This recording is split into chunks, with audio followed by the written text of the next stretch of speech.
Aloha no, There we everybody. go. Oh, man. What's up, Charles? Hey, brother. Aloha, Oh, aloha, aloha, aloha. Today is October 8th, Thursday.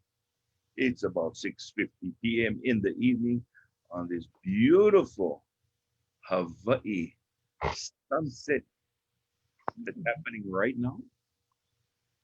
So we'd like to say aloha to you all. I'm Charlie, and that's Brother Mel right there.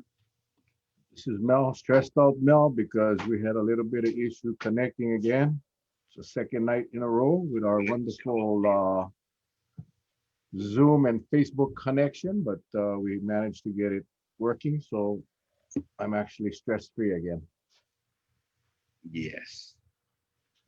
So how's everybody doing, guys, gals, Keiki? I don't think we get too many kids that watch this show. Thank gosh. I think it might be a little too graphic for them. Um, Lots to talk about tonight, ladies and gentlemen. Lots to talk about tonight. Please share, share, share, and then share one more time. Share this as much as you can. I mean, I think right now, people, you know what's going on.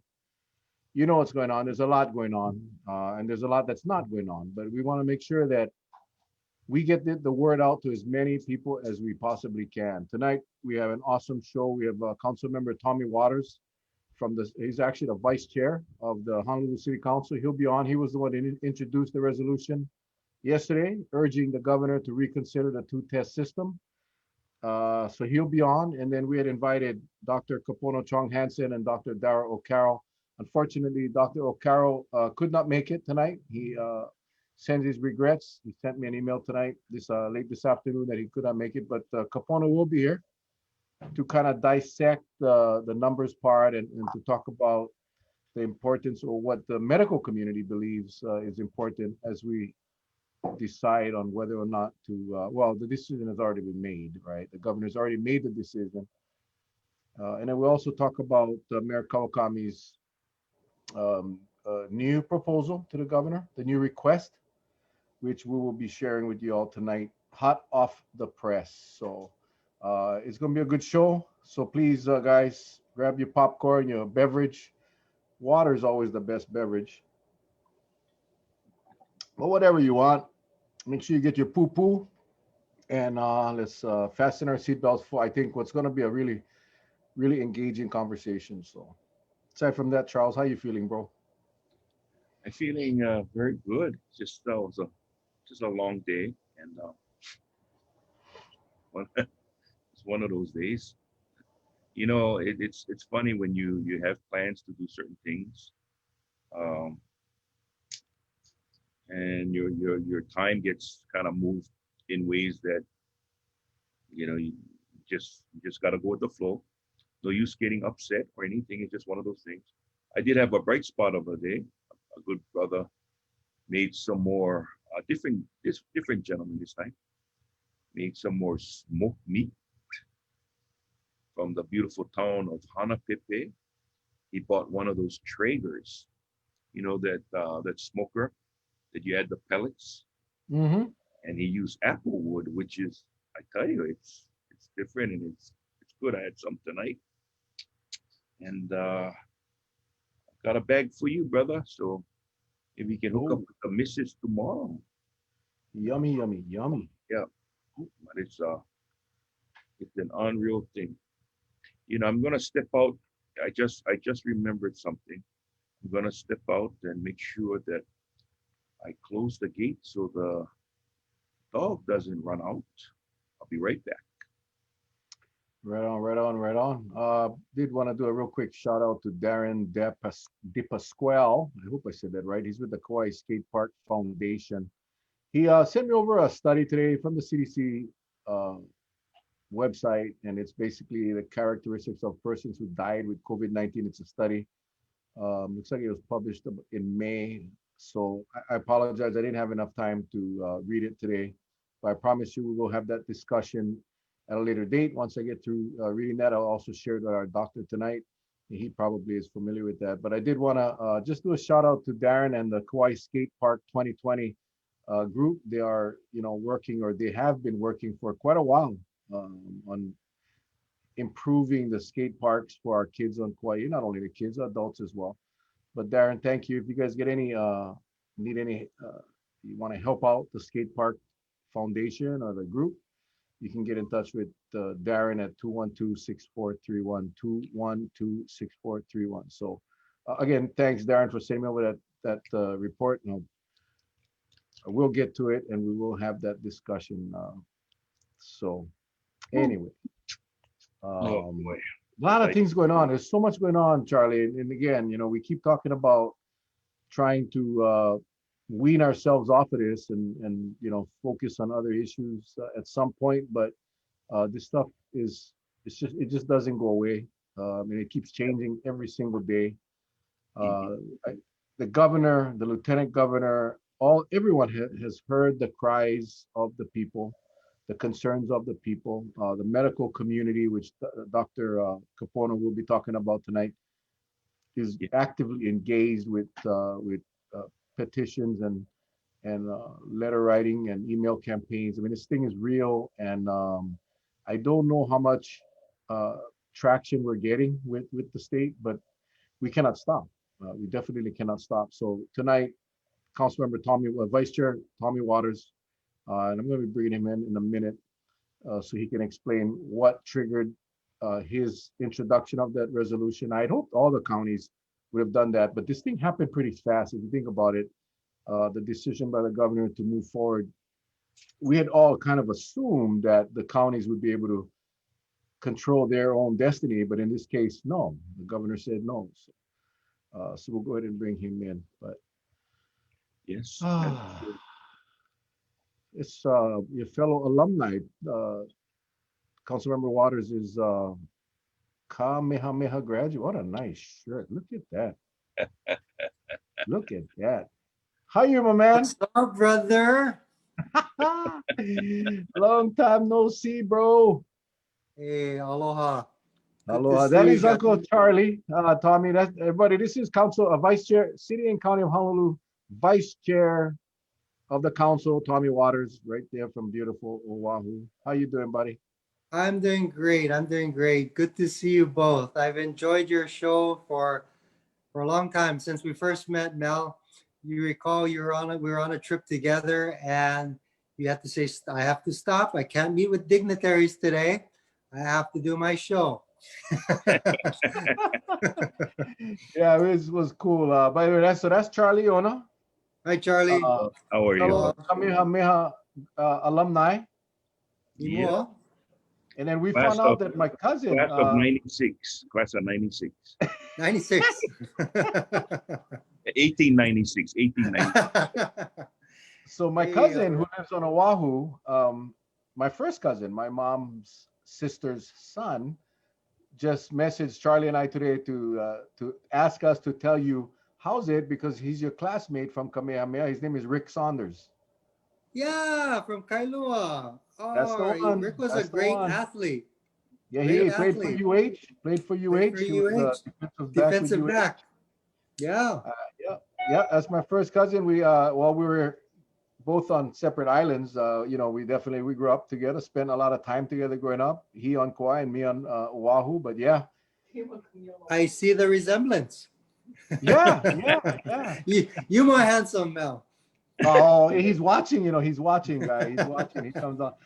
But that's what I talk about this every time about how unfair, Tommy. And I'm just gonna take this opportunity to bring it up because his mom lives in Aikahi, right there in Aikahi Gardens, right there in Aikahi, and or Mokapu, whatever you want to call it. Her mom, which is my grandma, is 103, I believe. We just had her 103rd, right? Yep. And she's here at the care home in at the Wilcox Hospital, and my auntie cannot come to Kauai to see her. Cannot come Yep. visit her mom at 100 and plus years old, and my aunt cannot come here because she has to quarantine for 14 days. Now my grandma cannot go to Honolulu where there is no quarantine. So that's just one of the one of the unfairness that our local people deal with, and it's so Well, sad. what that tells me is that the whole plan hasn't been thought out, right? I mean, some of the things that I wanted to talk to you both tonight about was some of the problems with their current plan, right? You and I and Charles, we could talk about how we can make the plan better, but I'm really surprised.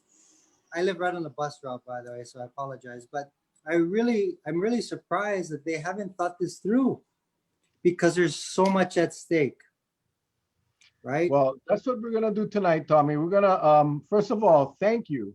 I wanted to say thank you for standing up in a very heated political issue. It's funny how things go political. You know, that's what I don't like about politics. Anyway, Tommy and I met on an airplane to South Korea, ironically, where we've had many friends from South Korea on the show. So we got a chance to get to know each other quite well on that 8 hour very long. flight. Yeah, and we had a blast and we hit it off and became very, very good friends. Um, but I know what it's like to basically stand up to the institution and do a resolution that is basically a policy statement of the Honolulu City Council. So I want to thank you for that and congratulate you for getting it passed.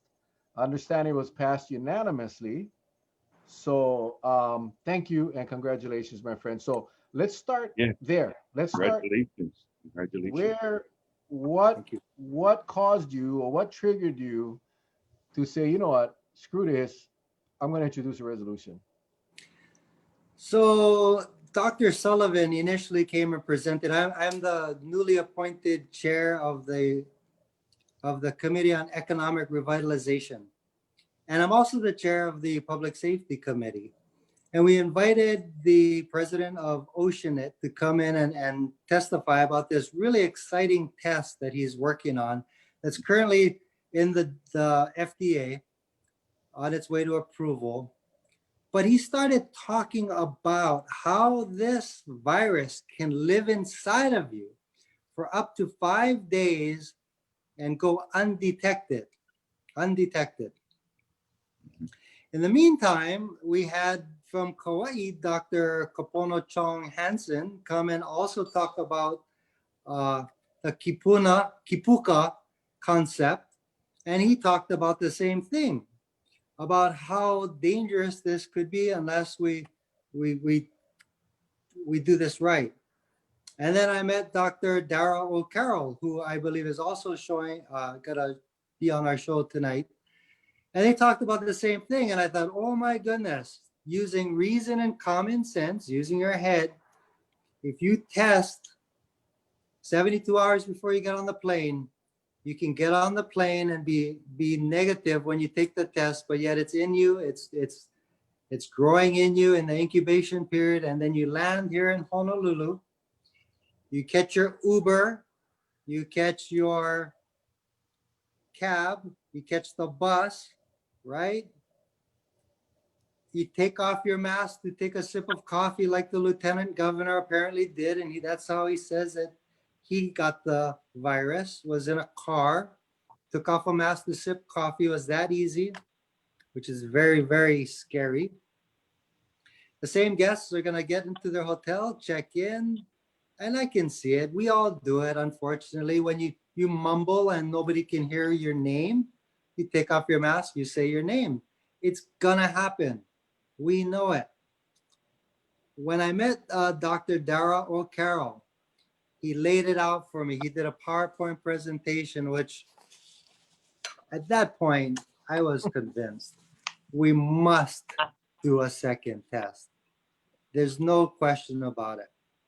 You know, I was happy to see Dr. Fauci confirm what we've all been saying, right? That if that's all you're gonna do, that's not enough. And by the way, Mel, thank you for your testimony on this resolution, because you pointed out that the media is not reporting that for whatever reason. It's very, very scary. So what I did was, I don't know if you caught this part of the hearing, I actually played for the other council members. We recorded Dr. Fauci and I played it, and it's on Olelo and it's on my Facebook page. If anybody wants to see it, it's recorded. Dr. Fauci says if that's the only thing you're gonna do, it's insufficient. People are gonna slip through the cracks. And what Dr. Chong-Hanssen said and what Dr. O'Carroll said is people are gonna slip through the cracks anyway. Let's try to make that crack as small as possible. Thank you, Tommy. Thank you. And to KITV's credit, last night's news, KITV actually did report that part of Fauci's statement, which all the rest didn't. It was pretty bizarre, and I testified to that at your hearing. Anyway, Dr. Kapono Chong-Hanssen is on. Thank you, bro, for being back. You know, we was talking about this last night, Tommy. First of all, you guys are rock stars. You both. I mean, Tommy, you've been on the news now every night for a few nights, and then you know, we're so used to seeing Dr. Chong-Hanssen and Dr. O'Carroll on our show. I mean, they've been on our show a few times, and to see these kids, I call them kids because they're so much younger than me, on the TV. Tommy, you old already, so you don't count. But the two kids, Dara and Kapono, on TV, being looked at as the experts that they are, was just, Charlie, didn't you feel like a proud papa? Like, wow, man, I know those guys, and I know those guys. You know, I've been accused of I ran down the street in my bibbies yelling to the top of my lungs. It was on the Mel and Charlie first. Okay, let's get that straight. But thank you, But Dr. it does feel like Kapono. coming home now. Yeah. You know, like I told Tommy, and the same applies to you and Dara and all of you that have stepped up and spoken out, because we know it's tough. We know that when we live in the small communities and everything that we do, whether you're in politics or not, is tied back to politics. You know, and I've seen it, Charlie and I have seen it with people that have assisted us on this show that have gotten retribution from the state. We've seen it, and it's not fair, but it happens. It's a reality of life. So for you guys to step up and speak out because you're concerned for the safety of our people and our kupuna and our kids and our medically challenged people, I just take my hat off to you guys because it takes a lot of courage. And man, we love you guys for doing these kinds of things, Kapono. And thank you for joining us tonight, bro. Dara will not make it, Tommy. Unfortunately, we got a afternoon email saying that he unfortunately could not make it tonight. So Kapono will be filling the two spots tonight. Nice. I'll try to do my best to fill in. And you know, what you pointed out, I think, is part of the kuleana why I ended up feeling like, gosh, I got to speak out, is because I also know that some of my colleagues, you know, that work for the state and work for bigger organizations like Hawaii Pacific Health, they don't feel as free to say the things that they want to say. And so sometimes, just because of the position that I work in and also because of my lack of desire to get into any other, you know, positions, I'm happy to say those things, you know, so I feel like I need to get some of the word out. So a lot of the information I'm sharing is not, you know, it's not all generated from me. It's from my colleagues and the work groups that I'm in. And they asked me to try to get the information out. So I'm just trying to do my best to do that. And I did just want to say aloha to Councilman Waters. You know, we don't really know each other. I was impressed by you during our presentation, though, because I could tell you were listening. You know, I mean, and you even asked us the tough question, you know, so you're talking about a different kind of tourism. Well, that's not necessarily our goal, but we're talking about safety. And if it has to be a different kind of tourism at first, then that's what it has to be. And on a lighter note, I wanted to point out, I saw in some of the comments today, people are like, hey, you know, he looks haole, but, you know, that guy went to Kamehameha. And I knew it right away because when you talked, we were talking about Kipuka. And, you know, I kind of glossed over the kahako. It's like Kipuka, you know, in our group, it becomes Kapuka or, you know, kind of gloss over. But when you said it, you said Kipuka. I was like, oh. All right. Thanks for catching that. Thank about. you. Classic. Tommy Yeah, no, Waters. you Tommy guys Waters made it is easy. Tommy's an Sorry. attorney.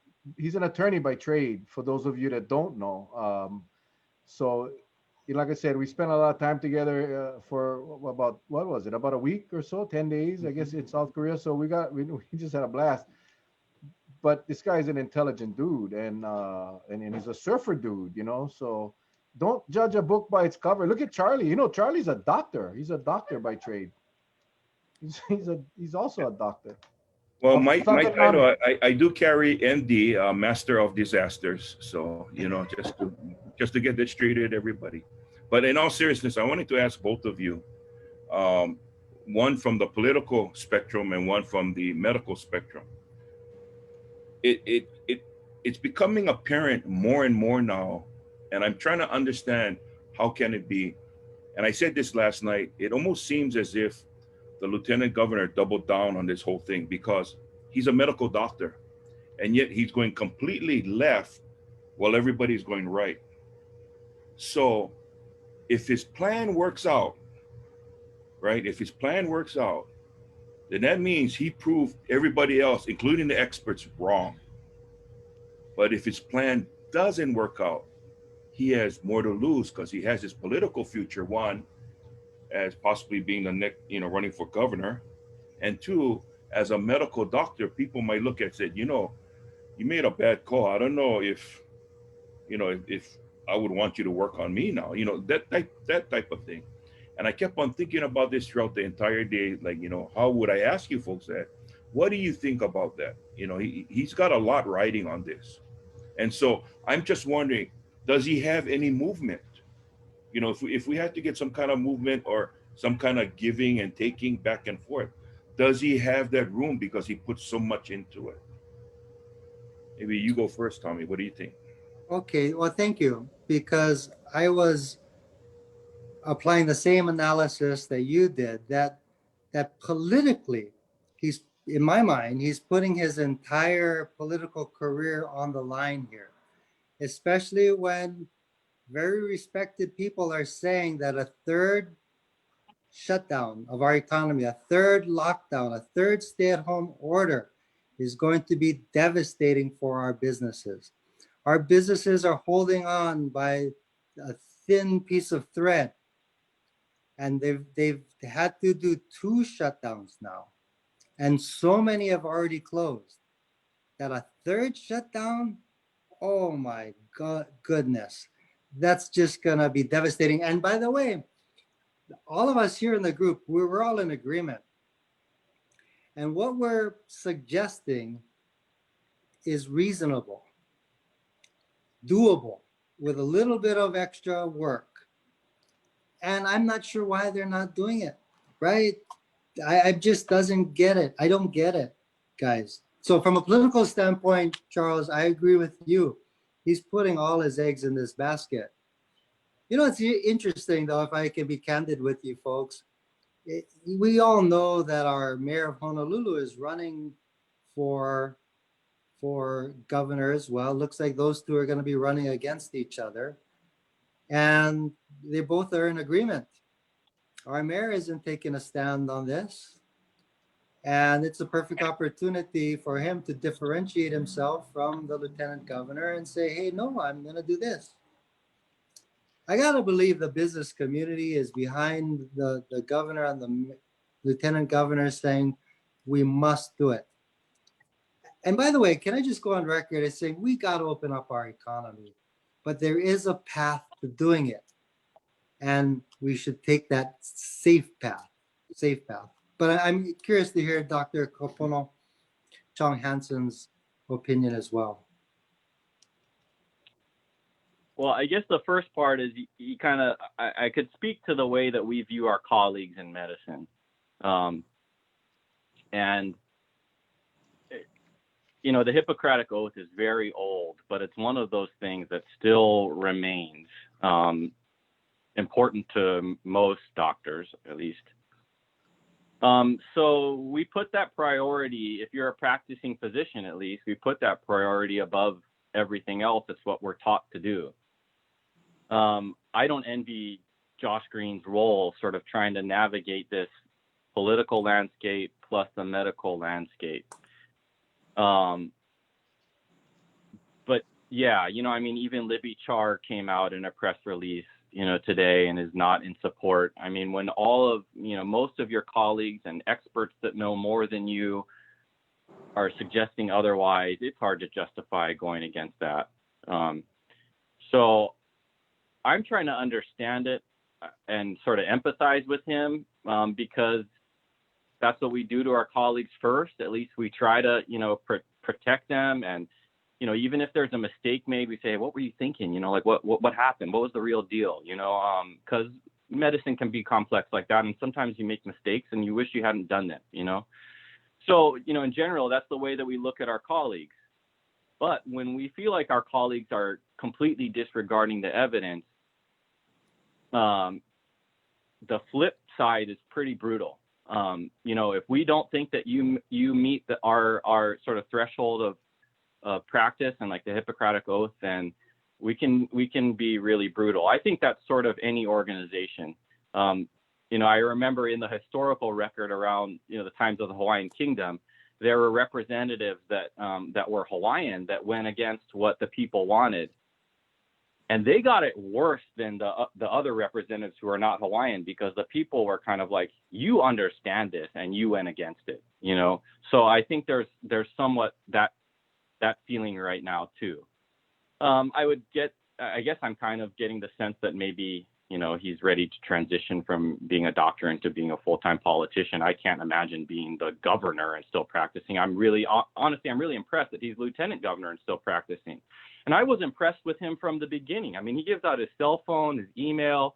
I couldn't believe he was doing that stuff in the beginning. And when this was first happening, I was like, man, we got to let this guy like take the reins. What happened lately?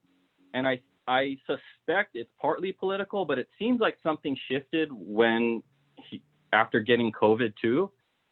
I'm not sure how much I want to get into that, but I think that might be part of shifting the perspective about what should be done. I still don't think that most of Hawaii is on board with the idea that this is going to be inevitable, that COVID will run through us like it has done to a lot of the rest of the United States. We still are unique and geographically isolated. So I have a hard time getting on board with that. But I think that it sounds like that's sort of the underlying perspective that some of our politicians are taking. And I think I said this the first time I came on before. Like he's saying, well, if you guys don't want to open up the economy, just be honest about it. Well, I mean, I will be completely honest. I want the economy to open, but I want it to open safely. So I don't have that perspective where I don't know the details of how desperate it is to open the economy. And personally, for me, because I'm a doctor, I'm not invested in the tourist industry. If it has to change and adapt because of what happened and the current landscape, then maybe that's what needs to happen. And I think we should be having more conversations along those lines. But that's not my specialty. So it's hard for me to get really in depth on that subject. Doc, I just wanted to ask real quick. You mentioned Dr. Char in a press conference or a press release today. I missed it. Was she what? Did she oppose the one test method publicly? I heard it, and then I saw in the press release from the Kauai County Council that just came out, and they cited Libby Char, stating that I know she said that she supported she supported the post-arrival test as soon as the resources became available. I know that was her comment yesterday. Right. That's what they're citing. Yeah. Okay. And that brings the question, why aren't you buying the damn tests? I mean, the tests are available if you just go procure them. And that is, I think, what frustrates me. The other thing that's really pissing me off, and you brought it up, Doc, is when the lieutenant governor basically said that if you're not supporting my belief, then you want to shut down the economy. You want to shut down businesses. That is such an insult. And so disrespectful to people. I'm not even a doctor, but for those of us that believe that the health and safety of our citizens is paramount, the fact that the business community, and I would really narrow that scope down to the visitor industry, the airline industry, that has put that amazing pressure, because all of the businesses, the majority of the businesses that I have spoken to or that reached out have basically said the same thing. We want to open up, but we want to open up safely. And we'd love to see that second test. So, he basically puts people in a corner, and there's more than that option of, if you don't support what I support, you support shutting down the economy. No, no, there's one more. We support opening the economy, but safely. And I got really offended when he made that statement. Well, it's interesting as well. There's a couple of reasons why they said they couldn't do it. And I know you've addressed them before on your show, but I think it's worthwhile talking about again. One is that there are not enough tests. Well, the governor went on the news yesterday and said the same thing, that there's only 25 to 5,000 tests per day. Those, apparently, we could do a 24-hour turnaround time for the results. But when we found a few people in Honolulu, Hawaii, who were positive, we called Dr. Scott Miskovich.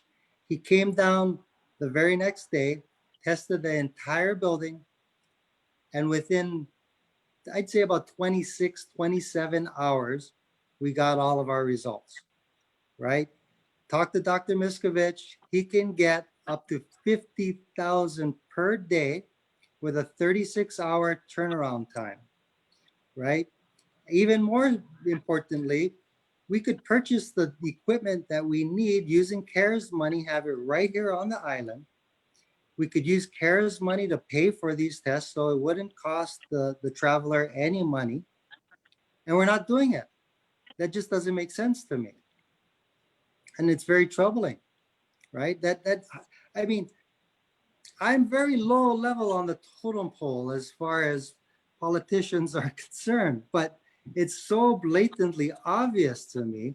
How could they not know that? And what am I missing here, right? What am I missing? There's when you look at opportunities of where you can get a test kit from.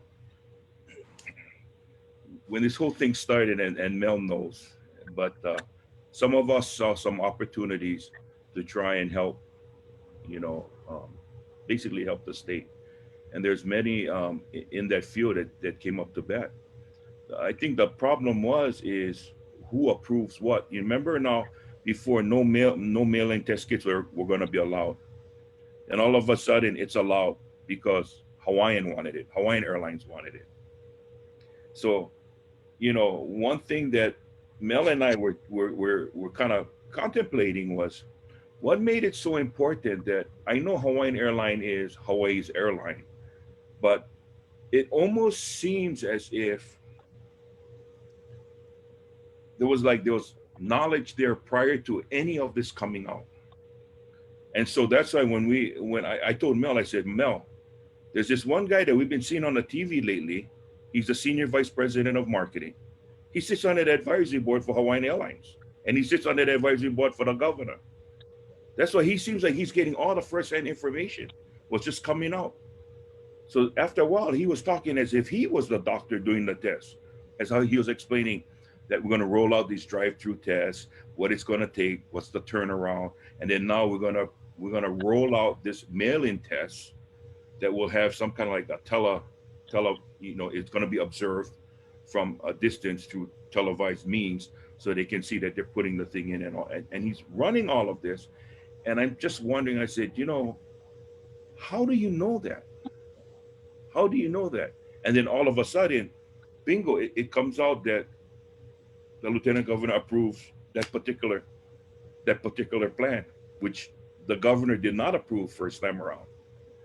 So I'm saying, boy, oh boy, this, you try to wrap your head around it, but man, when these kind of things happen, if you're looking at health and safety, it looks like politics is having that one up on it. And I think that's wrong. The health and safety comes first. Can I bring up another very important point? So far, we've been talking about the pre-test program, where you take a test from a certified provider within 72 hours of travel. They're not saying that if you don't have a test, you can't travel. So that means you can get on a plane without a test, but you're required to quarantine for 14 days. I just got off the phone before your show, Mel and Charles, and I was speaking to Angela Keene. Angela Keene says she's a great friend of yours, and she is, I guess, in what's the name of the group that she is in charge of? The Hawaii quarantine quarantine team couple breakers. couple Yes. breakers. So, and a UH student interviewed me for one of her classes, and she confirmed what we all know. She went traveling, came back. She was told to quarantine for 14 days, but nobody checked on her. She received a text on the 14th day letting her know that her quarantine is POW.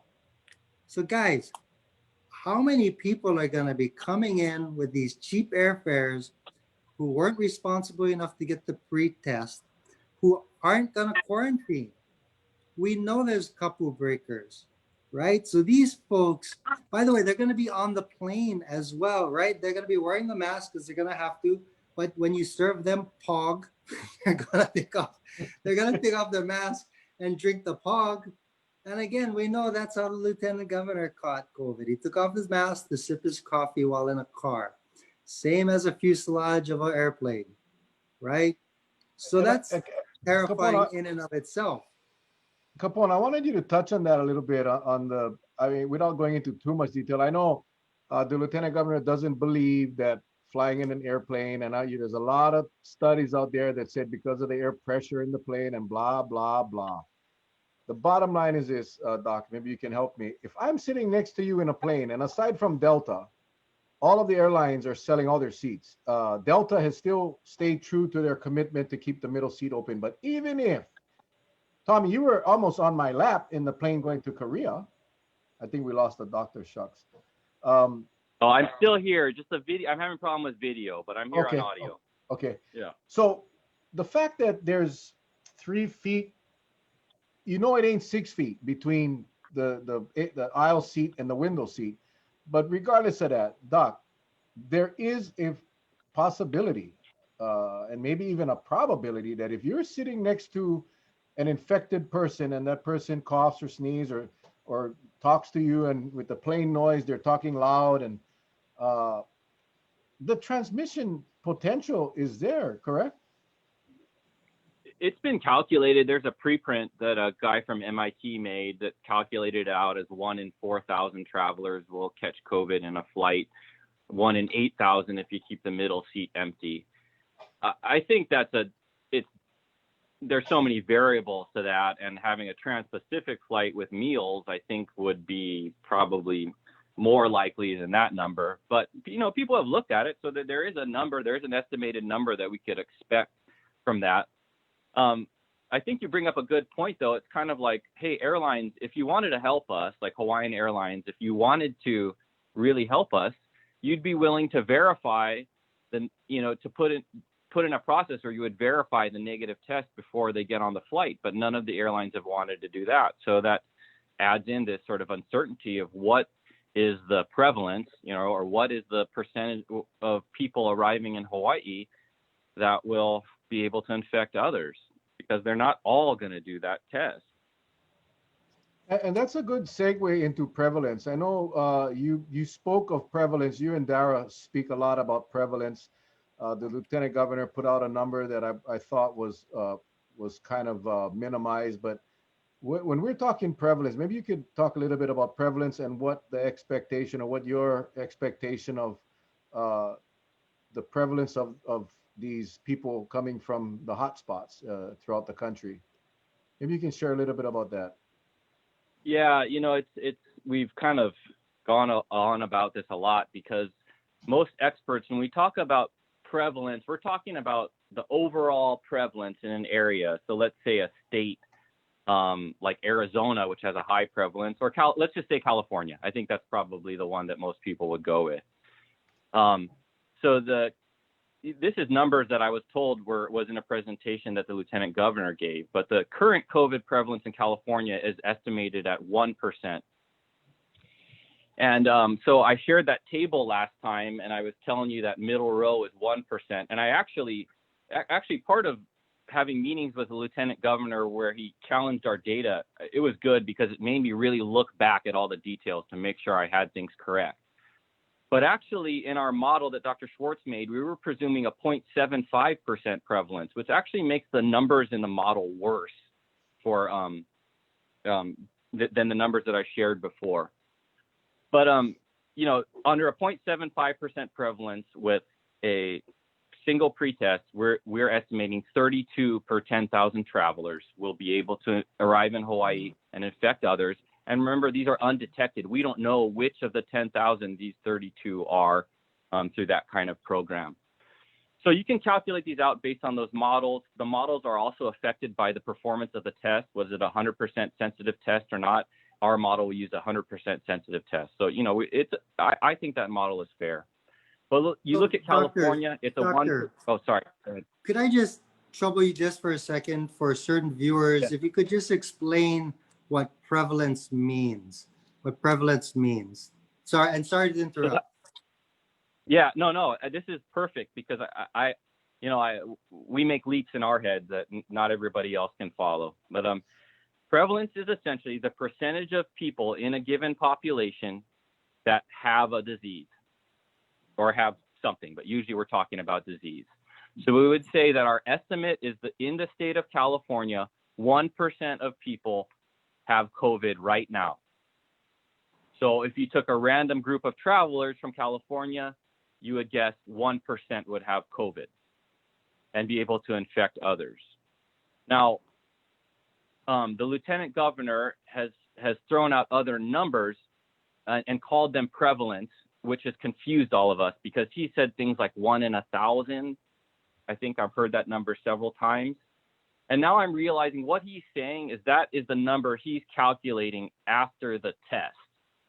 And it's not wrong to use it that way, but it's just not the way that I learned to think about that. The prevalence is the prevalence where it is. If you do an intervention, the prevalence of the population that you're talking about, then if you do an intervention like testing, that decreases the numbers that you're going to expect. But I wouldn't have called that a new prevalence the way that I think the LG is using it. But he's throwing around prevalence numbers that are accounting for that test already. And he sometimes is saying that he thinks that test will catch 80% of the travelers. And that's really optimistic based on the numbers I hear. In our model, we say that they're going to miss, one test will miss 43% of the cases. So it catches 57% of the cases, only 57%. And the numbers that LG threw out in this meeting, he said moderate is 50%. And I think that's fair. You know, maybe that is what you could imagine. So you look at the 10 states that he listed, the highest was Arizona. And at least I know there used to be direct flights from Phoenix to Hawaii with Hawaiian Airlines. So they're the highest. Their prevalence before any testing is 2.8%. And then with a pre-testing program, it's 1.4%. That's on the high end. You know, on the low end, we might look at a West Coast state like Oregon. Their prevalence is 0.2%, which matches Hawaii. So it's hard to say which number you should go with, but we think that it's not wise to pick the lowest number and then say that's what we're going to face. And the doctors that I'm around, they tend to pick the higher number because they want to be prepared for the worst case scenario, not the best case scenario. Here's something that I wanted to toss out. You know, if for the lay people out there like myself, you know, we just retired cops, that's who we are. But for the lay person, if we're looking at all these numbers, I personally would think it would be like finding a needle in a haystack. You know, it's something's happening there. Why wouldn't we err on the side of caution and just throw a wide blanket so we can just make sure we catch it? Because, you know, if the shoulda, coulda, woulda, it's going to be too late if we get into that point. If somebody should get infected, that for every one, it touches 2.8 people. So basically 3 people, and those 3, each one contacts 3. The next thing you know, we have like an Amway. We got this thing going up all different angles.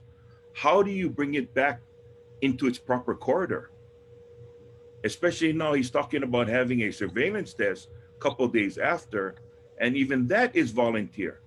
Because the one thought that came to mind, and you let me know how you think about this, Dr. Kapono, is, as well as you, Tommy, is that if I made it through, and then you come and see me a couple days after, there's two things are gonna happen. Either I'm gonna say, hey, bro, are you profiling me? How come you coming and paying me one visit? How did my name get pulled randomly? I mean, why? I was with everybody else. How come they never get pulled? Why did I get pulled for a test? So my answer gonna be no. Then what do? How does a surveillance test work if you get no after no after no? You might get a couple yeses, but you probably get more no's than yeses. So then doesn't that amount even goes down further, that you're not catching what you're trying to do in the first place? May I address that? Yeah, go ahead.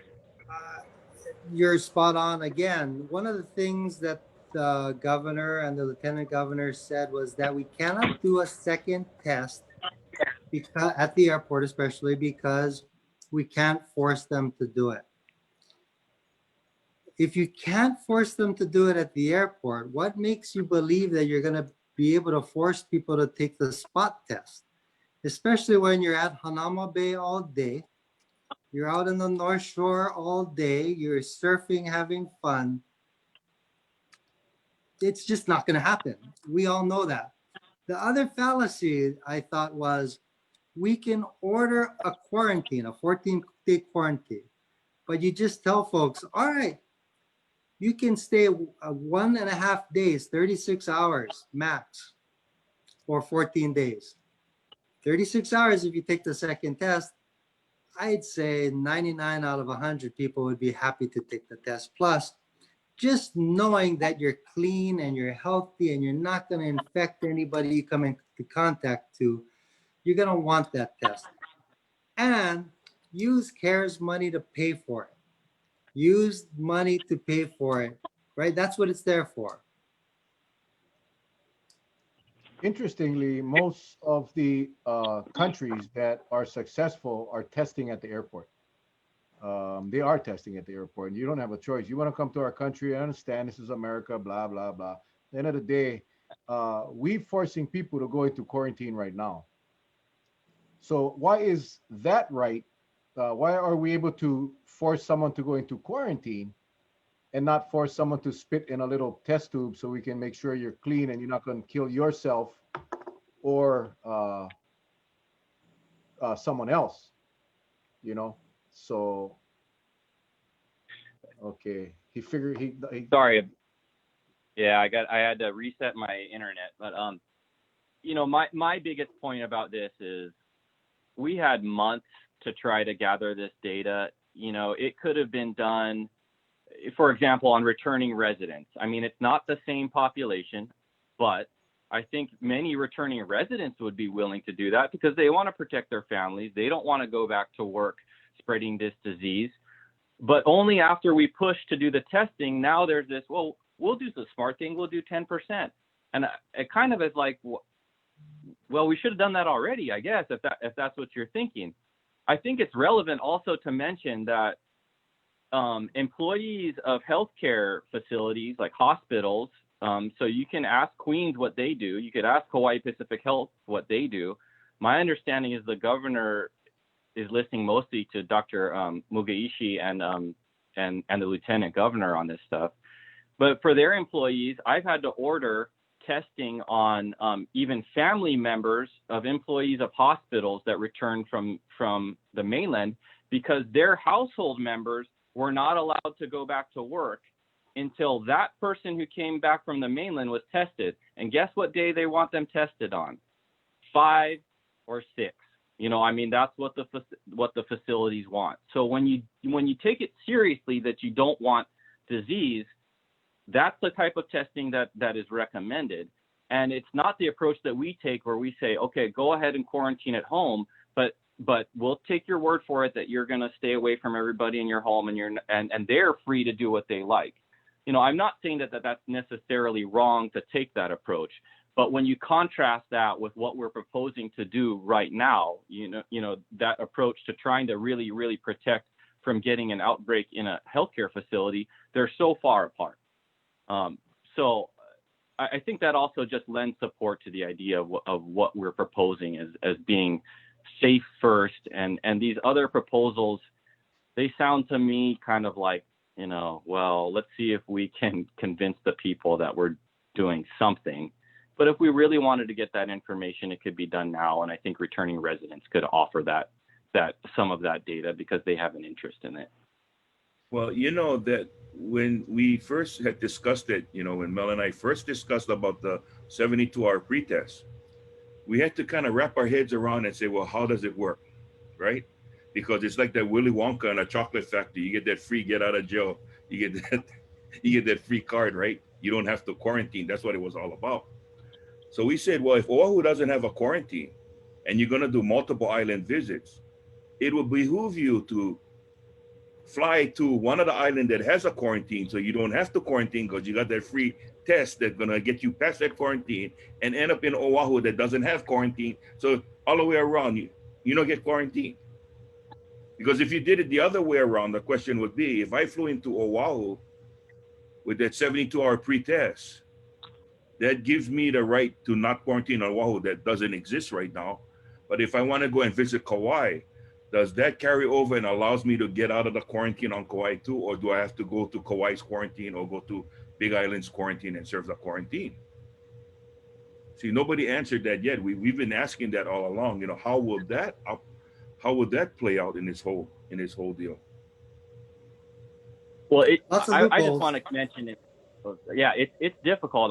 It does not sound easy to me to work out all these details, but you bring up a good point, and Councilman Waters also brought up a good point with the example of people that were, not checked upon.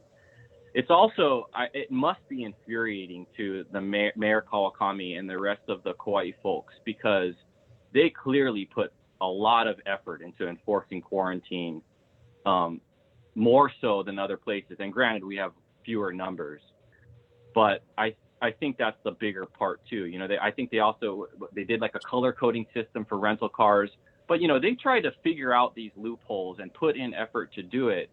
And I think now, seeing the effects of what they did, some of it might be luck, but I think that over all these months, you have to admit that there's something that Kauai did, better than the rest of the islands. And then to be sort of bullied or forced into doing the same thing, now, as far as the safety protocols, it irks me. I would imagine they're even more infuriated. They found all the tests, so that excuse is not a good excuse. There's just so many examples of how Kauai invested in trying to keep our island safe, and we're basically told now that that's, I guess, meaningless or doesn't warrant special consideration, and it's disappointing. Well, it's interesting. So I'm on Honolulu. I think all three of you are on Kauai. We got a lot of testimony in our resolution from Kauai. One particularly intelligent testifier said that Kauai has such a low rate of infection. It's probably one of the safest places on earth. And if you're a traveler and you're looking around, you got to get out of the house, right? It's winter time, it's cold. Where are you going to go? I'm going to go to the safest place on earth, Kauai, right? They're going to come.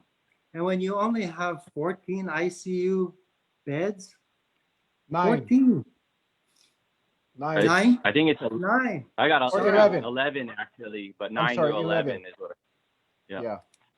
That's terrifying. And I think I asked you this, Mel, and you had a very measured answer, but ultimately you came around and said the answer that I was looking for is you're going to end up sending people to Honolulu.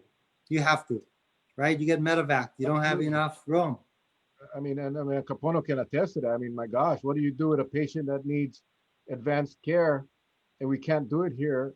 Stroke patients, and I know I had a friend, a really good friend that had suffered a very severe stroke here that was kept on Kauai, where normally would have been sent to Oahu. But this was when Honolulu was full. And while some people have told me no, they whatever, I honestly believe that had it been a normal time, he would have been on that flight to Honolulu to get the specialized stroke treatment in Oahu. So that's what people got to understand. You don't need to have COVID to require intensive care treatment on Kauai or any other island. You could get into a car accident. You could have a heart attack. There's so many other reasons, Doc, and you can expound on that. You don't need COVID to be an ICU patient. Well, yeah, the hospitals, we don't just keep them open. I mean, the hospitals are usually about 50% to 80-something% capacity just with what's going on right now. And I have to look. I haven't looked recently, but, the 9 versus 11, because we usually don't fill them completely. Sometimes it's because, like that 9 and 11 is because one room has a bunch of junk in it, but it could be an ICU room if we need to. But yeah, we don't have a lot of capacity. It's easy to imagine the scenario where we're going to get overloaded quickly with patients, and then the COVID patients too. And, even during these times, there are people putting off care that they, maybe it's not urgent now, but they're putting it off because they don't want to go to Oahu right now. I think another point that I'm not sure if this is out in the popular media, but, people should be aware that Oahu brought in 200-something nurses, respiratory therapists, hospital personnel to relieve the people that, I guess either they're overworked or once you have cases and you're exposed, sometimes you have to quarantine these staff. So Oahu is bringing in outside medical providers to meet the need now, and we're talking about in a week throwing some more, stimulus into more patients. That's another kind of, you got to shake your head, when you just brought in extra help. How do you feel comfortable saying, hey, let's take on some more risk? And I don't think it's going to be as easy for the neighbor islands to bring in that kind of help right away. We only have so many resources as far as our personnel. Well, I did get a message from 2 sources that said that, most of the personnel being brought in now are all being housed at the Pacific Beach Hotel.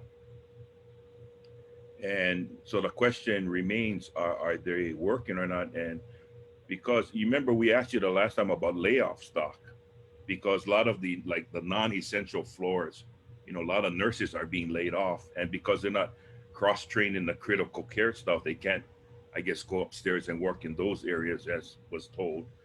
Even when we brought on Dan, is it Dan Ross, the president of the nurses union? We brought him on and we said, if in fact, are there layoffs going on right now? He says, yes, they are. So one can only assume, and this is just an assumption, knowing that October 15 is going to be D-Day, they're ramping up. There is no doubt about it. They're going to ramp up. And you said it quite well, Councilman, at the beginning, because I said, for these people that take off after Mel and I for fear mongering, we're saying, hey, we want everything to be open, but be safe. What you don't get is if they pull the trigger and they do that shutdown, it's going to be worse than what it is now. That's what I'm worried about. If that shutting down was off the table and said, hey, if there's an explosion, but we can leave businesses off, because one thing was brought up. If you got a big outburst of infections in Waianae, why should you close down Hawaii Kai? Be targeted. That's when we started to look at the contact traces, because we said, hey, somebody's not doing their job. Nobody's coming around and telling us, we know where these clusters are, okay? You decide to shut down the H3 tunnel. Why didn't you take the test and go flood the areas that got all these infections and see if you contained it or not? So those kind of stuff is going to tell your mayor, okay, we're pulling the trigger, and then what happens? And then what happened in Honolulu, I'll make your point exactly. We used a sledgehammer rather than a scalpel. right? We just shut everything down. Boom. And then spent $36 million for HPD on overtime, on paddy wagons, on riot training, on breathalyzers. I mean, spent $36 million of CARES money, and otherwise law-abiding citizens who stopped to tie their shoe, or the kids scurried up a tree, were cited with a full misdemeanor, right? With up to a year in jail and $1,000 fine. When had we just spent the money doing exactly what you talked about, Charles, you focus on those clusters, test everybody around them, isolate the folks who are infected, trace where they had contact. You know, the other thing I want to talk about really is, why are we using technology on our cell phones like other countries are, right? To tell people, you know, you could trace who's been infected, who is infected. And we all, if you get off the plane, I want you to download this app. Boom. Use technology. It's 2020. You know, we keep hearing about your rights. We keep hearing about your privacy rights. We keep hearing, you know, Stacks, your bar in Oahu they lose their license for 24 hours because they weren't following the rules. They didn't keep the names and addresses of their customers, which is a requirement on Oahu. You know what Stacks said on the news? They refused to come on camera, but they made a statement. They said, we respect the rights of our customers. We will not take their information, and we'll gladly take a loss of our license for 24 hours to keep our information, our customers' information safe. That's why that law should be changed to 30 days or 60 days or 90 days. The other thing about rights, I saw someone post about, you cannot force someone to take a test. And you know, the way the rules and laws are right now, you're right. But you ever went through TSA? You ever try to go through TSA and for some reason the beep, or you didn't have an ID and you had to go to special screening? You ever had one of those guys stick their fingers up your crotch because they think you're carrying some kind of freaking bomb? Yeah, my mom coming back from the mainland, cancer treatment, in a wheelchair, looking like what cancer patients look like, but because she was in a wheelchair, she couldn't get out. Their hands were all over her. 75, 76 years old. So don't tell me about rights. See, we haven't had a terrorist incident in America for very long, but all of those archaic crap is still going on. So don't tell me about your rights, because we have a pandemic that's active right now. People are dying every day. So don't tell me we cannot force someone to. The bottom line is this: if you don't want to take the test, no, get on a plane. If you go in a TSA with a bottle of water that you bought from outside, you ain't going on the plane. You got to forfeit that. Is that a violation of your rights? Of course. How you cannot tell me I cannot drink our water? No, yeah, you can when you're dealing with the airport and for the safety of the public. So that crap's got to change. The other thing is the other question. I'm trying to catch the questions. I know we're running out of time, and I really want to talk about the mayor's new proposal for Kauai. Tommy, I'd love to hear your thoughts in Kapono. But the other question was, can the governor kick out our mayor from being the mayor? No, he has absolutely no authority to do anything like that. The only person can get kicked out right now is Governor Ige. And the only way he can get kicked out is the legislature impeaches his ass. And that's where I'm at right now. And I don't expect a response from our guests, because that's really, but you know, if the legislature wants to take action on this very dangerous behavior and direction, then let's open up some impeachment hearings. And let's put it out there, and let the public comment on what they believe, because I think the direction we're going is pretty damn dangerous. Tommy, one question: contact tracing call center. Well, is it true that Honolulu is creating their own contact tracing call center, separate and apart from the state? That was one of our viewers asked me to ask you that question directly. Yes, that's correct. The mayor, basically, my understanding is the mayor didn't want to wait for the governor to do it, and is given the green light to hire our own contact tracers. Correct. And I can give you a better update on that later, Okay. Mel. Okay, that's fine. I don't know all the details. How does that intermingle with the state's record? Because all our records come from the Department of Health. Is that something that and we can talk about that later. The Well, other real thing, quick though, I did bring that up in one of my hearings because initially the Department of Health would not share any information with the county. But since Libby Char's been appointed, it's been much better. So I think they're still working out the details as far as working together and contact tracing is concerned. But with the change in leadership, it's been much better. You know, one of the things that was interesting, I don't know if you guys ever talked about this, and I know we're sort of out of time, but they can test our sewage water to see the prevalence in our society. And the Department of Health didn't want to share that information, which was, I mean, fascinating to me that you could actually test that. It's in your excrement. We've Well, discussed that too. I mean, and that's the scalpel versus the sledgehammer. You know, I'm not Yeah. sure if you can get the prevalence number, but depending how the sewage system works, you can identify where hot spots are, and you could focus testing there. You know, so that's something that we've talked about on Kauai as well. But it seems like it hasn't been much interest in that. I know we're at 7:55. If you guys can, if you could hang on just a little bit, I really did because this news just came out right before we went online. Our mayor submitted another proposal to the governor, and let me just say this: I thought that the mayor's proposal requiring the testing for Kauai, that the Kauai would provide the test, the resources, wouldn't impact the state's resources. I thought it was practical, feasible, doable. Thought it was the right thing to do, and he basically got canned, right? He came back with a second proposal that Charlie and I spoke real quick before we came on, and we just think is genius. It's because you got to balance the economy and the health and safety. So, Dr. Kapono, I know I sent you a copy of it. I don't know if you got a chance to see it, Tommy. I'm going to put them up on the screen so you can see. But I just want to take this time to thank our mayor, our Department of Health person, Dr. Berman, because when you look at our proposals on Kauai, Maui and Honolulu said, nah, we're just going to go with it, right? No offense to you, Tommy, because we all know your position. Big Island and Kauai, I call them the bookends of the state. You know, they're on each end of the state, are saying, wait, we're not comfortable with this, and we're trying. But this proposal, and I'll put it up, is it takes everybody into account. It doesn't destroy our businesses.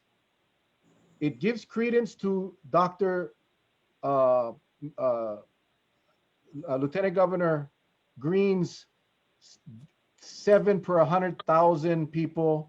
You remember, Charlie, we asked the Lieutenant Governor on this show, Charlie asked him, at what point, where's the trigger? When do you shut down the county again? At what number? And he said the number they're using is 7 cases per 100,000 people. So for Honolulu, it would be 70. Because you just figure 1 million people. Kauai, if you think of Kauai, we had 75,000 people. So we're looking at about between 5 and 6 people, 5 and 6 active cases. So I'll put this up and I'll share it with the public. You guys are going to see this for the first time, people. And I want to thank the county for being transparent, unlike the state. And let me open it up a little bit here. So basically, this is all, they just came out today, this afternoon, late this afternoon. And Mayor Kawakami is looking at a 4-tier system. Unlike Honolulu's tier system, which focuses on businesses, we already have a business structure for COVID. This is specific to the testing of our visitors that are coming from afar. And this would involve inner island as well as mainland. So tier 4 is where we're at. The least restrictive, it's the current level. We're going to stick to the pre-test. See, the opt-out would really, and I agree with the mayor on this. I know a lot of people don't want to hear this. They want to opt out, shut it down 14 days. But Kauai, virus-wise, is very small. If we, in fact, opt out, we shut down, people are going to suffer. So the mayor is saying, okay, governor, we're going to try we're going to play your game. And that's tier 4. So we're going to follow this one test system. But look at tier 3. would the restrictions would include limiting the size of gatherings and receptions that would be put on for the visitors. Tier 2, this is where I love this. Once Kauai's cases gets between the average Kauai cases between 5 to 8 cases in a 7-day rolling period, the pre-testing quarantine exemptions will not be allowed. In other words, once Kauai hits 5 on a 7-day rolling average, we opt out. I don't care if you're on a flight from LA coming to Lihui. Once you get off that plane, guess what? You took your test, who cares? We get 5 cases, you in a 14-day quarantine. Now, I don't think the governor is going to approve this. And then tier 1, if the week average, it's basically the same thing. It's more restrictive. If it goes into effect, if there is a 1-week average of 8 or more, no pre-testing quarantine exemptions will be given. So I like this because it allows the state the opportunity to test their program. But once we see an inkling that it's not working, Kauai opts out, everybody gets a 14-day quarantine. So it's a kind of a compromise, I would say, but I would support it 100% because we can control our numbers on Kauai because of what we have done and because of what we do. Because of, we talk about spending $36 million for CARES money, Tommy, for police.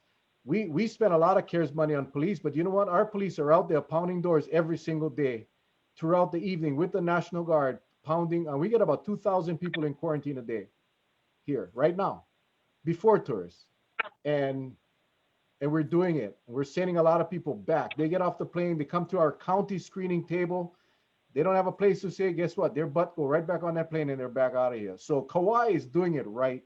I think we can control it. Once we hit number 5, the brakes get pumped and we opt out. So I just kind of curious what your thoughts. Tommy, I'd like to get a political viewpoint first. Well, I think it's brilliant, actually. So as I understand it, tier 4, and by the way, the mayor always has the option to opt out, right? So that's the hammer. He can tell the governor, we opt out, we're done. But no, we're going to give it a chance. Right now, you're in tier 4. You take the test 72 hours before you arrive, you're good. But if you have 2 to 4, I guess 2 to 4 folks who are infected, then help me understand this. On 2 to 4 people, the pre-test is they will be able to pre-test out of the quarantine. So they'll be able to pre-test per the state travel plan, but the mayor will put on restrictions on them. And they will be pre-test plus restrictions. Yes. Right. And then tier 2, excuse me, 5 to 8 people, you're opting out. You're saying, nope, we're done. Actually, it's a good plan. It's a good plan. I like it a lot. So for Honolulu, for your county, the numbers obviously would be adjusted, but again, we're utilizing the state's program. We're utilizing the lieutenant governor's formula for when you should shut down.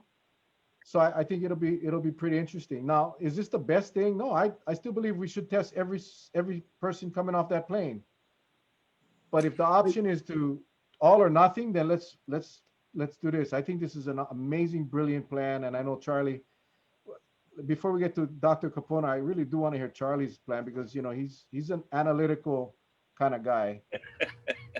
Well, as I said it before, this is the thing that I was worrying about the opt-out is we go to a 14-day mandatory quarantine. But we all know by the 31st, he may just lift it. So then that all goes away. A plan like this, you have this built-in rolling scale that addresses beyond the 14-day what the mayor can do. And I think what he's doing is he's putting it down on record as saying, hey, you go along with this, I'll meet you halfway. But should something go haywire, we want the ability to start controlling it because you're not going to control it. And that's what he's saying. And that's what I get off of this. Doc, what do you think, Doc? I just took a look at the numbers. I looked at the DOH dashboard about what was the highest daily number that we had on Kauai. And looking back, it looks like it was 7, June 19th. So I'm somewhat aware of what happened during that. I think that this is a smart idea. I'm a little bit concerned because I think what they're saying is the number of cases diagnosed per day.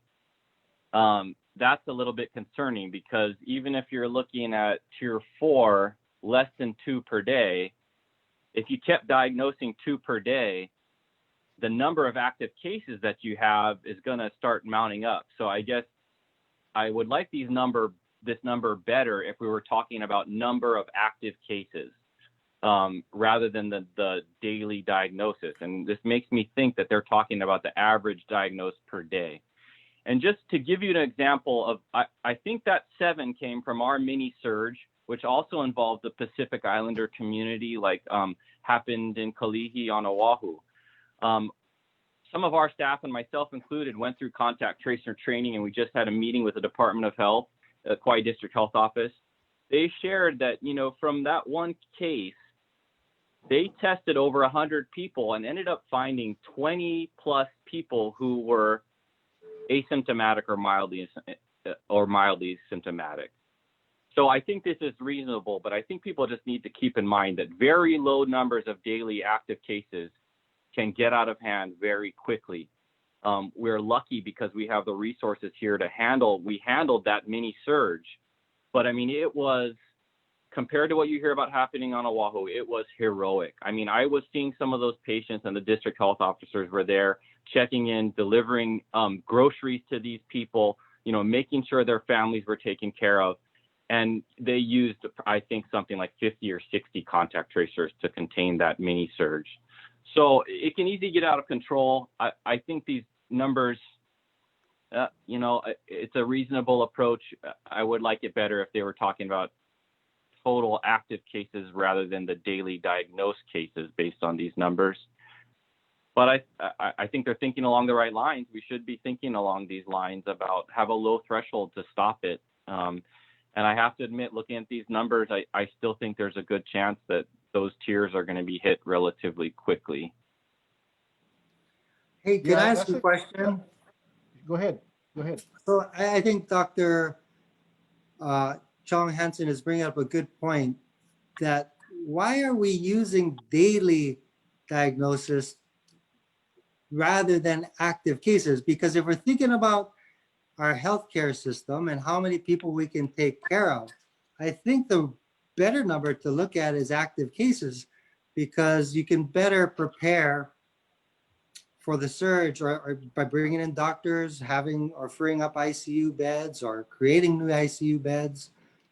But why has our medical profession used daily diagnosis versus active cases thus far?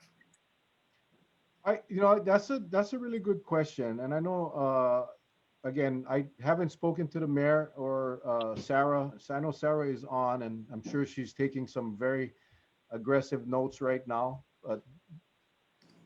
And I'm trying to do the math in my head. If you took a 7-day rolling average, weekly average 14. of 2. It's 14, right? At the end of the week, if it's 2 a day, and it's gonna divide it by 7, you can get back 2 again. So the average can be 2. But what they're saying is, at the end of the week, you're at 2, but you're gonna end up with 14 cases that you gotta treat. Right. And as long as that keeps on adding up, the 14, if it goes the next week, will be 28. But you're staying within the range of that tier as a daily average. That it's not really going to bump it up into the next tier, because you're actually in 2 weeks. If you get daily averages of 2, you actually stay in You actually stay in tier 3, but you're actually looking at 42 cases if you get 2 a day. Yeah. I think you have it generally right, but if presuming that they are not getting too sick, they're going to be off of being active in about 14 days or 10 to 14 days. So some of those are going to be released, but yeah, that's the point. And I'm not sure.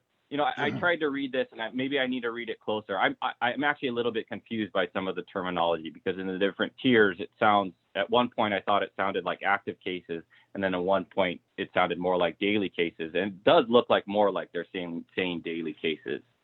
So does it Well, they're look like saying this? they're saying Does it look daily. like this thing is being was crafted by a doctor or an attorney? I'm just making fun, Tommy. Don't. All good. Yeah, I'm not sure, and that's a good catch, Doc. And like I said, I know Sarah's on, and I'm sure she'll raise that. Again, not all the active cases go to the hospital. Not all the active cases get sick, and I think I without knowing, I gotta believe that Dr. Behrman worked on this. I gotta believe that they're using probably the case studies that we had seen here in the last 7 months, because we've said this from day one, that the whole purpose of the restrictions and all of the rules was really to address the limited capacity of our medical resources here in Kauai. And but that's thank you for that, and I definitely will be hearing from Sarah, I'm sure.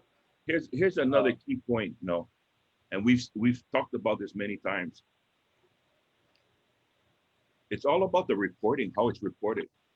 Like now we're getting cases. They say you get 3 cases a day, but actually it's not 3 newer cases, because we're reporting about 3 people that passed away 2 weeks ago. We're just trying to verify it. So if you're wanting to number counting, we're getting lost all over the place. They go, where is this 3 coming from? Or if they said, okay, we reported a new case today, but we took it back because the person went out of state, but then they came back in. You just got to tell us right off the bat, if you're going to test 100 samples that day, what is the rate of positive cases out of the 100 samples? Because really, if you wanted to, and I'm just saying this just to say it, if the lieutenant governor wanted to make himself look really good, all you do is just play the numbers down. You or I, the layperson, we wouldn't know any different. But there's people that are actually watching these numbers and keeping track of these numbers. But how many people are out there doing that? So it's almost like we got to have a watchdog to keep an eye on the health department, so they make sure that they're reporting the right numbers. Because that's the only way this plan is going to work, if they approve this plan. Somebody actually has to watch those numbers to keep an eye on them. Well, I do want to say that I have a lot of trust in Dr. Berryman for Kauai, and everything I hear about Dr. Char, I think we have no reason to think that either one of them should be questioned at this point in time. But I hear you, Charlie, and I think that's more of that's an American problem, about the problem with what is truth right now in the media and then from our politicians. So it's kind of spilled over to Hawaii too. Well, I said, I worked with Dr. Char before, and I when I was at the ME's office, and she was outstanding. So yeah, there's no doubt about it. But I think, one thing that Mel and I always ask is, the batch testing. How much did they test today? Every time that number keeps on moving around. So even those, like, we got a good friend up on the Big Island that follows the rates. Even the R-Knox, put it that way. And when they did that clearance on September, right, 24th and 26th, they took that X number of thousands and they just cleared all the cases one time. So what Dr. Robertson said, Emily said, that it's good because we're actually showing you that we're doing something so we can give the proper information to the decision makers. So my response to that was, okay, so this shutdown that we just have, are you telling me that you gave them bum information and that's why people unnecessarily lost their jobs, business went out of business, and we was completely shut down for no reason then? I mean, is that what you're saying? Sarah just said that Dr. Behrman will be on the mayor's show tomorrow on his daily update. So we'll get a good indication. When Charlie and I spoke before, Doc, and again, good catch. And I think it may be, I don't know. And that is concerning a little bit, but I think Dr. Behrman guys figured it out. I like you. I trust Dr. Behrman. I think since the departure of Dr. Anderson, the Department of Health and its people are more free to do what they need to do, and they don't have to fear. Dr. Berman was never a puppet, so I'm very confident in what she in her advice that she's giving to the administration, and we'll see tomorrow. Get a better explanation, but I know I see some comments coming in say no, shut it down, not enough, numbers too high. But I think we gotta think about that other component where Kauai is very lucky, and we work hard to keep those numbers down, and we'd hate to see our island shut down because unnecessarily. Now, this gives us the tools that if we see a surge coming, and if the numbers present itself where we cannot, we see where we're hitting to a point where we cannot handle, then we shut it down. The bigger question, and this is, I'm going to ask you guys right now, I'd like to know you guys' opinion. Do you think the governor is going to approve this? I don't, but what do you guys think? Charlie, let's start with you, Charlie. What do you think? Well, I'll come back after. I'm gonna have my Snickers. I always turn to my Snickers for the answer. But I'm All with right. you, Mel. I'm with you, Mel. Tommy, what do you think, buddy? I'm optimistic. I hope he I hope approves. too. I hope too. I do, but bah, I think that's one of the bad. But hey, again, if in fact he does not approve this, then to me it's negligence, man. It's honestly being negligent. But that's just my total non-professional, non-legal opinion. Doc, what do you think, Doc? I mean, I have so little experience with reading politicians, and my one meeting with Governor Ige, to me, I have a hard time imagining what he's thinking. So I guess I'm gonna just jump behind Councilman Waters and say I have hope. I'm just gonna stick with hope and keep on That's trying fair. to do Oh, everything I can. That's And fair. adapt to whatever situation. So, in our group this morning, we even talked about, well, how could we make a voluntary, secondary testing program appealing to a tourist? So, we're going to do the best we can, no matter what the rules are that we're given to try to mitigate this risk. Yeah, I'm hopeful in the same way, and I guess we'll just have to see how it goes. But I've learned a ton over the past year as far as, epidemiology and pandemics, but also a lot from the political side with the groups that I've worked with to see how they get things done. So it's always good to keep learning. I did want to say too, if the LG and the governor are right, we still win. Great. And I will be happy to say that I was wrong, and I don't think I'll ever admit that I was part of fear mongering. It doesn't feel like that to me. But you know what? Let's have a beer together, Josh, after it's all said and done, if it works out that way, because we all hope that's true. But I really hope more that they take these recommendations more seriously and let us be cautious. Can I second that? And I hope and pray that the governor and the lieutenant governor is right. I really do. I really do. And I'd be happy to admit that I was wrong. But I think at the same time, it's important for us to point these things out. Otherwise, I wouldn't be doing my job. And by the way, doctor, can I just say, I love the idea of making a voluntary second test program attractive to our visitors. And I'd love to help you and work together with you on that very program. Thank you. I think there's been some talk about how to make that program attractive to the traveler. That is like offering some incentives with the hotel industry, travel industry. But, that's something that, if they're going to go that route, they're going to have to make it for everybody. That includes locals. If locals are going to be part of this returning home, you got to make something attractive for them too.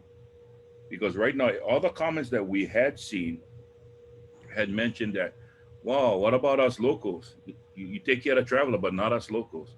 We need to, and it's everybody's trying, but I just think that the way the governor and lieutenant governor presented things, it had that appearance. The optics was there. to think like only the traveler was taken care of and not the local people, because they address trans-Pacific travel, but they did not address inter-island travel when many of us want to go and visit family on other islands. Okay, so that's why it kind of put things out there to say, wow, you're only looking at one side. So I think if they're going to do a program like this, they got to make sure that they go evenly across, and the end game is make sure that everybody buys into it. Because if you don't have anybody buying into the thing, it's going to be tough. It's going to be tough.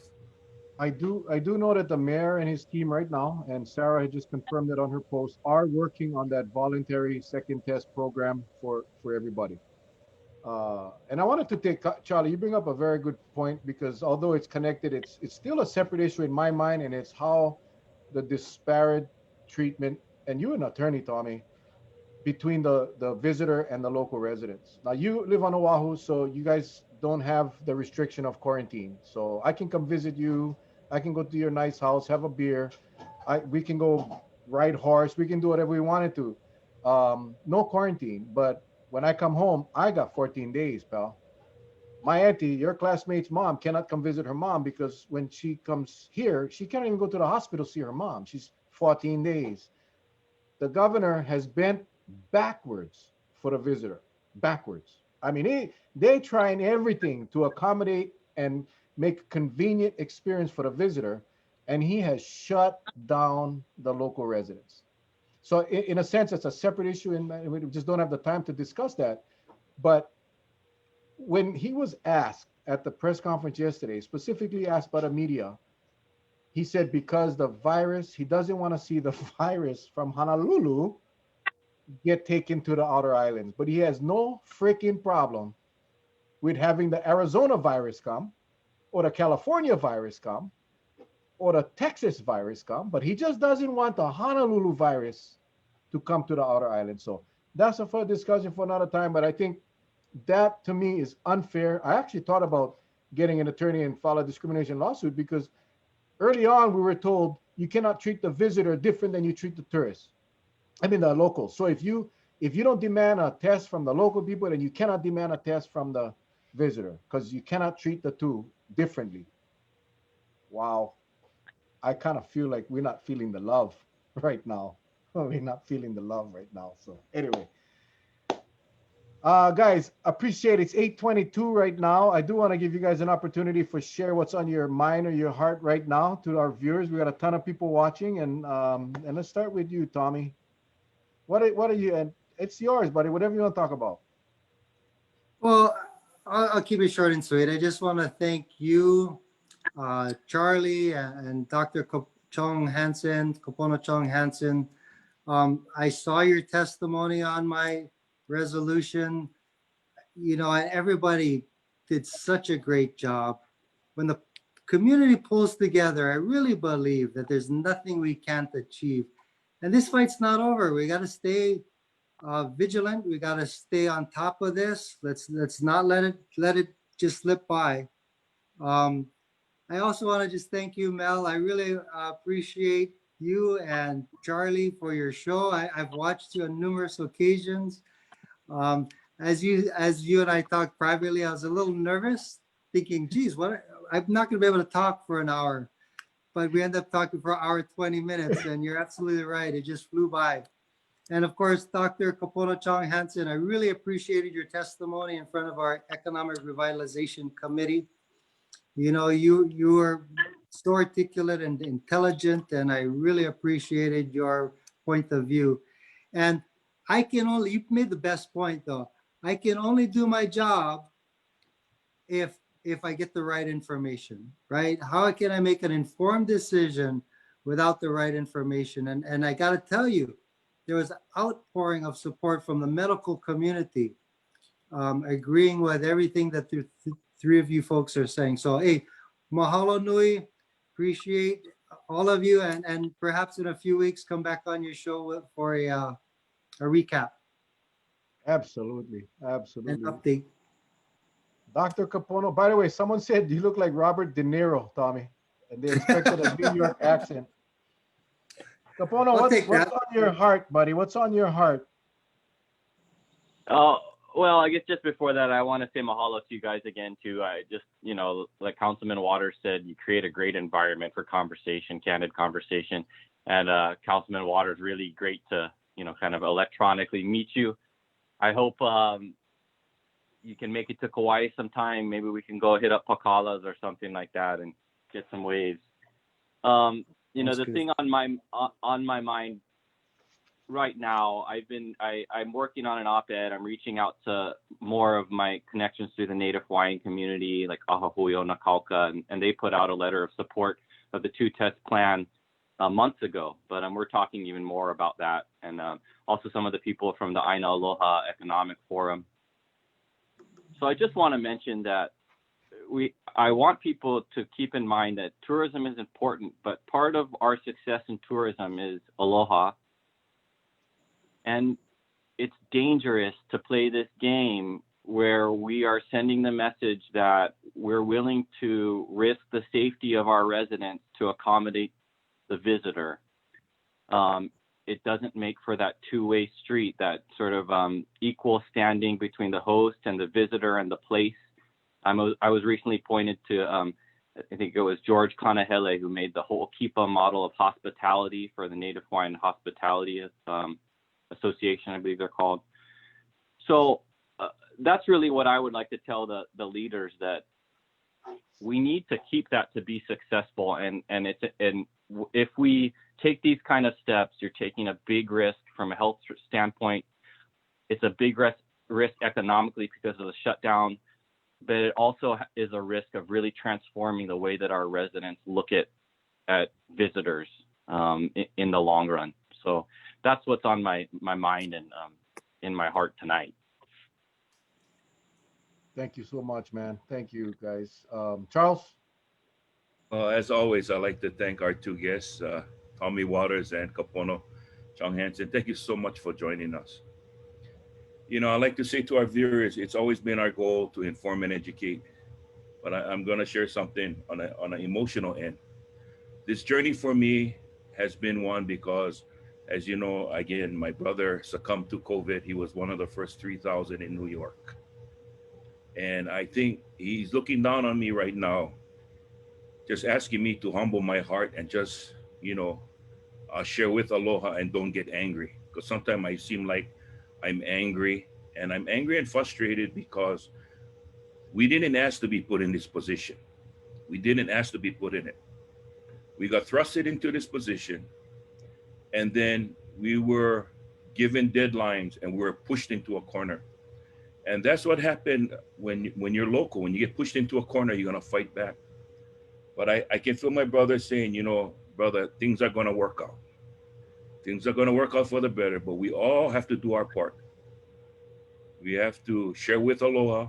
If we're gonna talk aloha, we gotta know when we're right, and we gotta know when we're wrong, and we gotta know how to be humble and apologize when we're wrong. So let's just keep that in mind and just hope that we can all find the right answer. We support our mayor, and we support all the politicians, the medical doctors who want to just see us be safe, because there is no Hawaii to share if none of us is going to be around. And that's what it's all about. We got to stay around to share Hawaii. Okay, Mel? Hate when you do that, man. You make me cry. Yeah, Charlie took us on that journey when he lost his brother. It was rough. And since then, we all know people that have passed away from this virus. And we've had a couple survivors on our show as well. But even those survivors have lasting issues, medical issues that will not go away. And that's why it infuriates Charlie and I when people talk about this virus just being another flu. And again, we've had that discussion. We've beaten that horse deader than hell. But what I wanted to say was, I don't know, Charlie. I know Charlie's mentioned this before, but I know Tommy. I've never met Kapono. I don't think I've ever met you, Kapono, personally, face to face, except on this thing.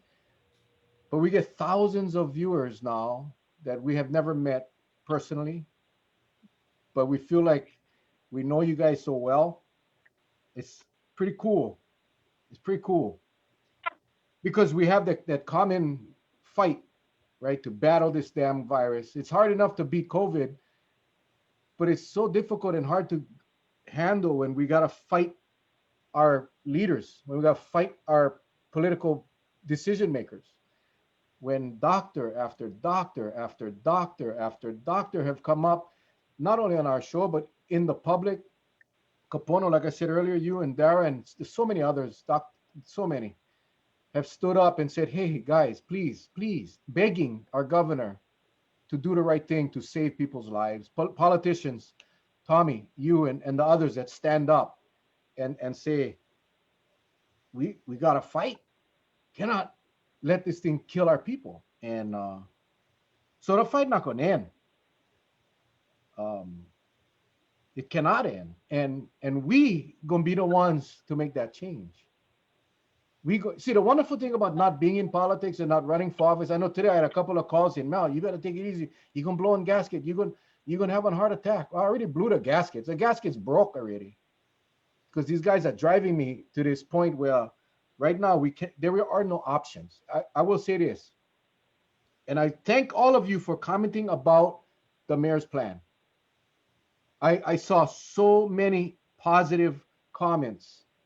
Some people a little bit concerned, rightfully so. Doctor, you brought up some really good points, but I think that the concept is a brilliant concept. And I think I actually believe the numbers will work. But Doc, you way better than me in that field. But for everyone that's on this show that have voiced one way or the other, Sarah is on watching what you guys are saying. We'll take that back to the mayor. See, Kauai is responsive and receptive. And that's all we ask of our governor, lieutenant governor. This my way or the highway bullshit's got to stop. Plain and simple. Follow the medical science and medical advice. If you guys want to jump on this wagon, melandcharlie.com. We actually got our own domain now, melandcharlie.com. We are relevant, baby. www.melandcharlie.com. Get on our mailing list. Get on the mailing list. We're not selling the mailing list to nobody. We're just going to provide you guys with updates and everything that's going on. So melandcharlie.com. Sign up tonight. And then tomorrow night, we just said get confirmation from Angela Keene. She'll be coming on tomorrow night to share. And she said, Tommy, you move mountains, she said. She wished she had met you sooner. But we'll have Angela on tomorrow because, listen, in Honolulu, they are the enforcement, the kapu breakers, along with the Attorney General. So it'll be an interesting discussion tomorrow night. So make sure you guys join us. Again, Dr. Kapono, we love you, man. You and Dara. I wish Dara could have been here tonight. Keep up the fight. Tommy, same with you. You keep up the fight. Let's do this. Get everybody here on this call tonight, which will end up being thousands by tomorrow. Let's just not give up the fight. Let's keep on going and let's kick COVID's ass. And let's get a new t-shirt. Let's kick COVID's ass, Kirk. Let's get a new t-shirt, man. Here's my new t-shirt right here. This guy is too much, man. He knows that's my weakness. And Tommy, gosh, hey, you guys take care. You guys stay safe. We love you guys, man. God bless. And tomorrow night, 7 o'clock. Oh, quick. Hurry up. I don't even know. Sorry, I got to do a quick commercial. Kauai Papuana Football League. Fresh Kauai shrimp from Kekaha Farm. 3 pounds for $15. If you guys interested in buying the Kauai shrimp from Kekaha, local shrimp, please message me or Patsy. Message Patsy. My message box is But they're going very fast. and they're selling very fast. It's 3 pounds for $15. $5 a pound. Cannot go wrong. It's some That's gigantic. the only local shrimp in Hawaii that when you look at them, the bagay on lava on. So that's the only. But when you hammer the shrimp, when you hammer the shell, the lava come right off. It's not hard to take off. I promise. Get all tattoos under there. Get all tattoos. No worry. And so again, and the pickup gonna be on the 19th, 20, 21. But you know what? If you guys buy from Papuana, this is a Papuana shirt, by the way. If you guys buy from Papuana, you DM Patsy or you DM me. Charlie and I we'll deliver your shrimp. How's that? How's that? Okay, $5 a pound, but if you gotta buy 3 pounds, $15. I'm not going to guarantee you're going to come off 3 pounds. Might be short by 2 pounds. So, So okay, if you guys like shrimp, Kauai shrimp, local, and it's what do you call them, Charlie? Cultured, not cultured, farm raised, aqua farm farm. raised. So Yep. it's clean, baby. Clean. Clean. No steroids, no antibiotics. All right, guys. See you guys Aloha. tonight. Love you guys. God bless. Thank you. Aloha. Hey, Aloha. you two gentlemen, you guys stay safe and keep up the fight. We love you guys, man. Thank you. Aloha. Aloha. Aloha. Aloha.